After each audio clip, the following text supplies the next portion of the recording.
नवरात्रि में माता दुर्गा को लौंग चढ़ाने का महत्व और इसके चमत्कारी लाभ। हिंदू धर्म में नवरात्रि का पर्व बहुत ही शुभ माना जाता है। इन 9 दिनों में माँ दुर्गा के 9 स्वरूपों की पूजा की जाती है। भक्त देवी को प्रसन्न करने के लिए कई तरह के उपाय अपनाते हैं। उन्हीं में से एक उपाय है माँ दुर्गा को लौंग चढ़ाना। क्या आपने कभी सोचा है कि पूजा में लौंग चढ़ाने का इतना महत्व क्यों है? इससे क्या लाभ मिलते हैं? आइए जानते हैं इसके पीछे की धार्मिक मान्यताएं और लाभ। नमस्कार दोस्तों, स्वागत है आपका लाल किताब एस्ट्रो में। रोज एक ज्ञानवर्धक वीडियो के लिए चैनल को सब्सक्राइब और बेल आइकन हिट कर दीजिए। लौंग का धार्मिक महत्व। हिंदू धर्म में लौंग को शुभ और पवित्र माना जाता है। इसे पूजा पाठ और हवन में विशेष रूप से इस्तेमाल किया जाता है। इसकी तेज सुगंध से नकारात्मक ऊर्जा दूर होती है और सकारात्मक ऊर्जा बढ़ती है। मान्यता है कि माँ दुर्गा की कृपा पाने के लिए लौंग अर्पित करना बहुत लाभदायक होता है। लेकिन अगर आप लौंग को भी चाहते हैं कि भगवान विष्णु और माता लक्ष्मी का आशीर्वाद आप लोगों पर हमेशा बना रहे, तो इस वीडियो को एक लाइक और हमारी चैनल को सब्सक्राइब करें और कमेंट बॉक्स में जय माता लक्ष्मी जरूर लिखें। दोस्तों, माता दुर्गा को लौंग क्यों चढ़ाते हैं, आइए ये बताती हूँ। ऐसा कहा जाता है कि नवरात्रि के दौरान देवी दुर्गा को लौंग चढ़ाने से कई लाभ मिलते हैं। लौंग अपने शुद्धिकरण गुणों के लिए जानी जाती है। भक्तों का मानना है कि माता दुर्गा को लौंग चढ़ाने से आपके जीवन की नकारात्मक ऊर्जा, नेगेटिविटी को दूर करने में मदद मिलती है। जिस प्रकार लौंग में तेज सुगंध और स्वाद होता है, उसी प्रकार माना जाता है कि यह बुरी शक्तियों और हानिकारक प्रभावों से सुरक्षा प्रदान करती है।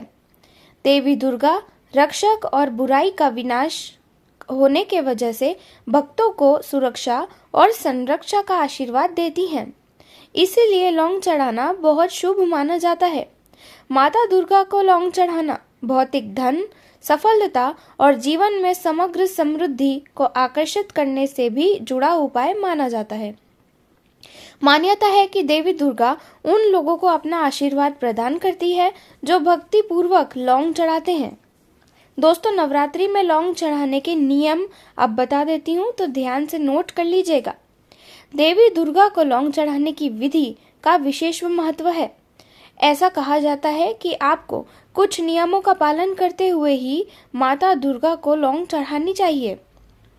इसके लिए आपको पहला नियम यह ध्यान में रखना चाहिए, जैसे कि आपको सबसे पहले शुद्ध शरीर और मन से ही लौंग अर्पित करनी चाहिए। कभी भी अशुद्ध शरीर के साथ माता को लौंग नहीं चढ़ानी चाहिए। इस बात का आपको ध्यान रखना है। अच्छे से नहा धोकर और शरीर शुद्ध करके ही माता को लौंग चढ़ाएं। पूजा शुरू करने से पहले खुद को और आसपास के वातावरण को शुद्ध करना जरूरी माना जाता है। सबसे पहले स्नान करें और साफ कपड़े धारण करें। कोशिश करें कि लाल या पीले रंग के कपड़े पहनकर माता दुर्गा को लौंग चढ़ाएं। हमेशा साबुत लौंग ही चढ़ाएं। जब भी आप माता दुर्गा को लौंग चढ़ाएं, यह सुनिश्चित करें कि वह लौंग हमेशा साबुत और पूरी होनी चाहिए, जिसमें फूल वाला हिस्सा भी ठीक होना चाहिए। ऐसी लौंग को शुभ और पूर्ण माना जाता है और यह माता को प्रसन्न करती है।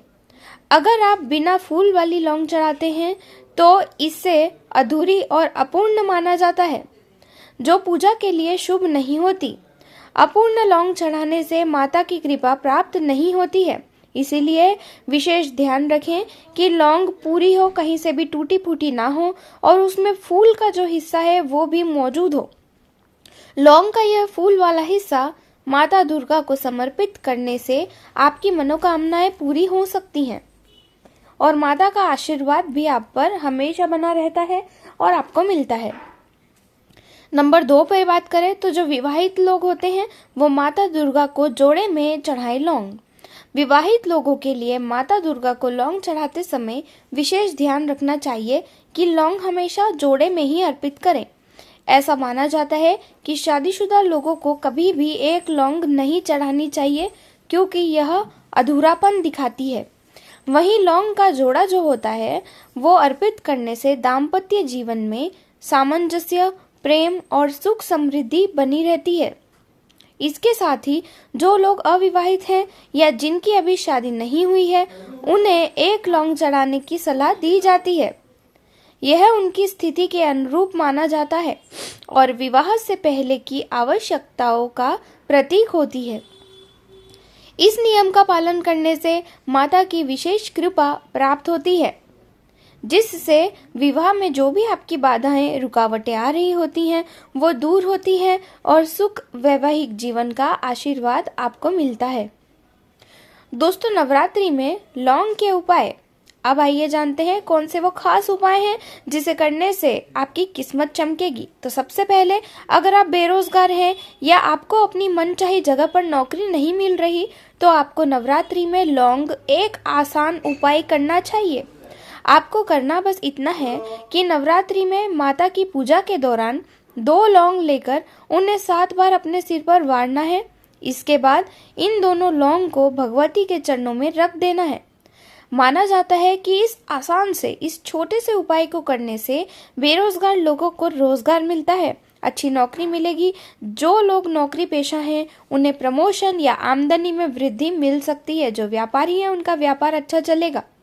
इसके साथ ही आर्थिक लाभ भी इस उपाय को करने के बाद आपको प्राप्त हो सकता है। दूसरे नंबर पे बात करते हैं, जब आपके जीवन में सकारात्मकता होती है तो आपके सभी काम बनने लगते हैं। इसीलिए घर परिवार में सकारात्मक ऊर्जा बनाए रखने के लिए आपको नवरात्रि में प्रतिदिन हर रोज एक कपूर के ऊपर लौंग रखकर उसे जला देना चाहिए। इसके बाद इस धुएं को पूरे घर में फैलाना चाहिए, पूरे घर में इसका धुआं देना चाहिए। ऐसा माना जाता है कि यह आसान सा उपाय आपके जीवन की हर नेगेटिविटी, हर नकारात्मकता को दूर कर सकता है। तीसरे नंबर पे बात करते हैं, अगर धन से जुड़ी परेशानियां हैं, उससे आप जूझ रहे हैं, तो नवरात्रि में किसी भी दिन आपको ये उपाय करना चाहिए।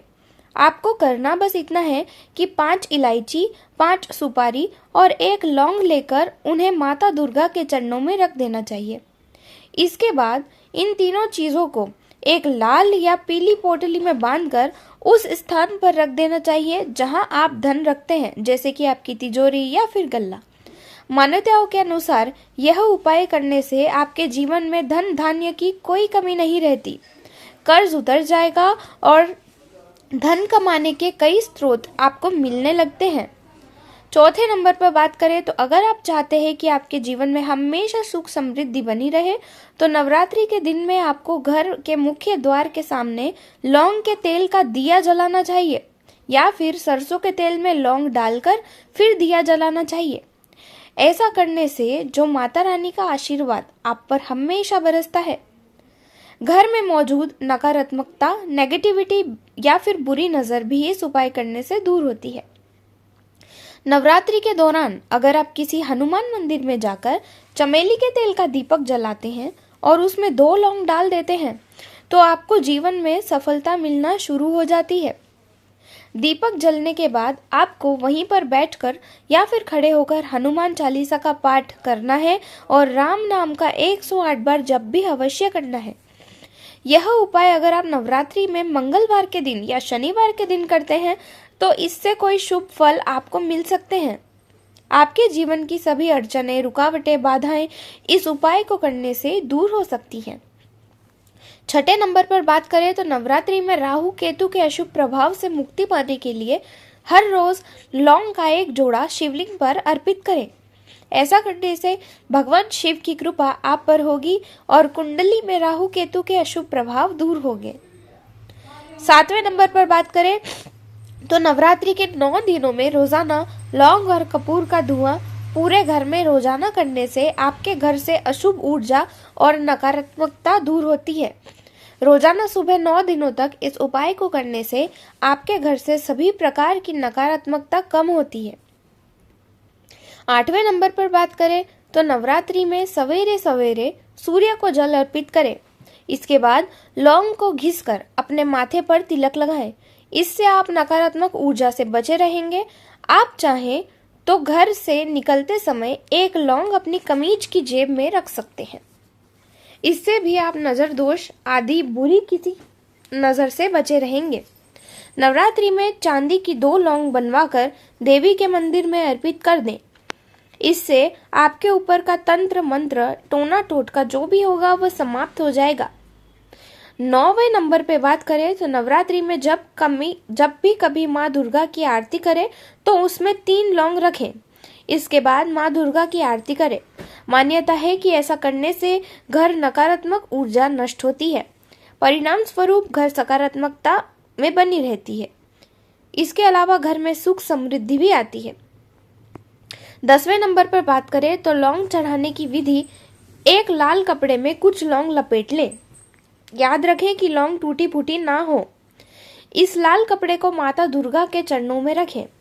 आप लौंग को घी में भूनकर भी चढ़ा सकते हैं। लौंग चढ़ाते समय मन में माता दुर्गा का ध्यान करें या फिर मंत्र जाप करें। यह तमाम जानकारी जन रुचि में ध्यान रखकर ही दी जा रही है। ज्योतिष और धर्म के उपाय और सलाहों को अपनी आस्था और विश्वास पर आजमाएं। वीडियो का उद्देश्य मात्र आपको सलाह देना है, बेहतर सलाह आपको प्रदान करना है। इस संदर्भ में हम किसी भी प्रकार का कोई दावा नहीं करते। दोस्तों, आज की हमारी वीडियो आपको कैसी लगी हमें कमेंट करके जरूर बताएं। अगर आपको हमारी वीडियो अच्छी लगी तो कमेंट बॉक्स में जय माँ लक्ष्मी, जय माँ दुर्गा जरूर लिखें। माता लक्ष्मी और माता दुर्गा आप पर सदैव अपनी कृपा बनाए रखें। वीडियो को अंत तक बने रहने के लिए बहुत बहुत धन्यवाद।